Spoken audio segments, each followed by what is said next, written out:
This video shows an incredible progression in this cow's hoof. This was one of the most dramatic and graphic feet I've ever trimmed. This cow was in a huge amount of pain, and today we're here to see how she's doing. This is one of the most incredible feet I've ever trimmed. So that is exactly what I said just a couple of months ago. This is cow 137, and these are keratin fingers. They're hyperplasia, hypergrowth of the hoof horn in a very strange and deformed way. This was her after the first trim, and this was her during the second one. We rinsed everything off after that first trim, picked the foot up, and were greeted with this. She still had her 2 blocks on, and we went on to remove even more of the affected claw. We had reduced a lot of the keratin fingers which had no blood supply during the first trim, and during the second one we removed even more.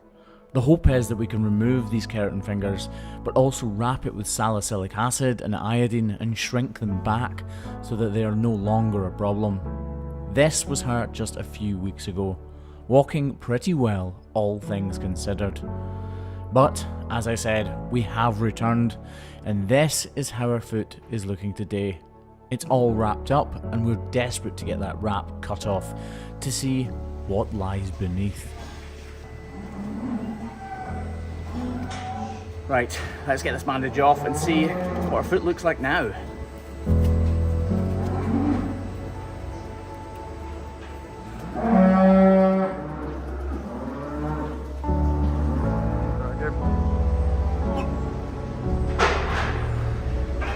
I've got a strong stomach, but that is rancid. Now that we have that wrap removed, I'm desperate to get this hoof cleaned up so that we can get a much closer look at it.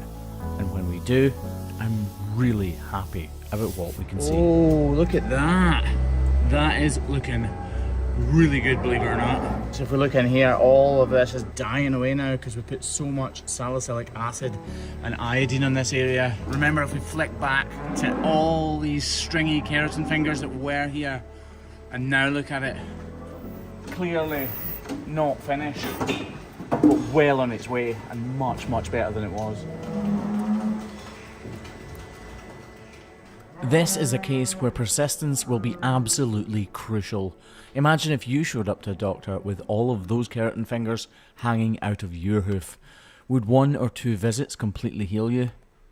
I'm pretty sure it wouldn't. So, we will be rigorous, we will be constant, and we will be persistent in the pursuit of fully healing this cow's hoof. And by the looks of it, so far, it's paying off.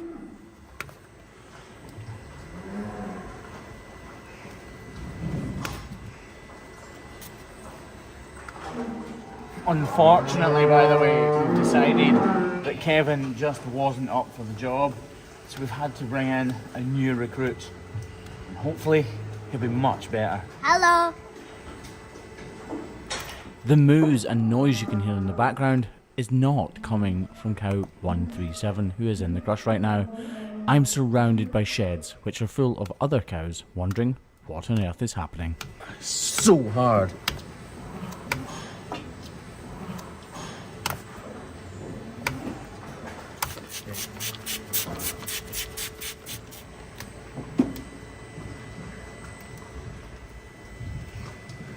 It looks a mess, but I'm so happy with it, believe it or not. Clearly, some of the red liquid is starting to appear, and that is our cue to go no further in that area.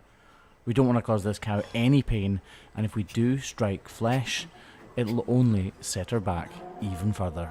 It looks violent when I do strokes on this part, but it's so hard, you need to.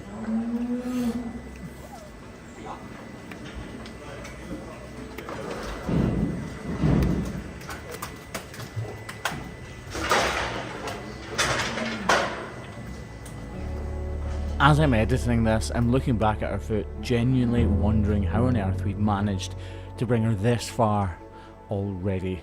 We're nothing like complete where the story of this hoof is concerned, but this is giving me real hope. Look at that. Obviously if this was a new foot I'd be saying it was horrendous, but it is so much better than it once was. All we need to do now is wrap it up and spray it with iodine. Yes, Campbell is correct. Iodine. At this farm, we are flat out busy, so I actually never got the chance to see her walking in. But looking at the results, I'm pretty hopeful that she's walking miles better than she was to begin with. Once this is wrapped, one thing's for sure, we're all gonna get to see. Think she's walking any better? Yep.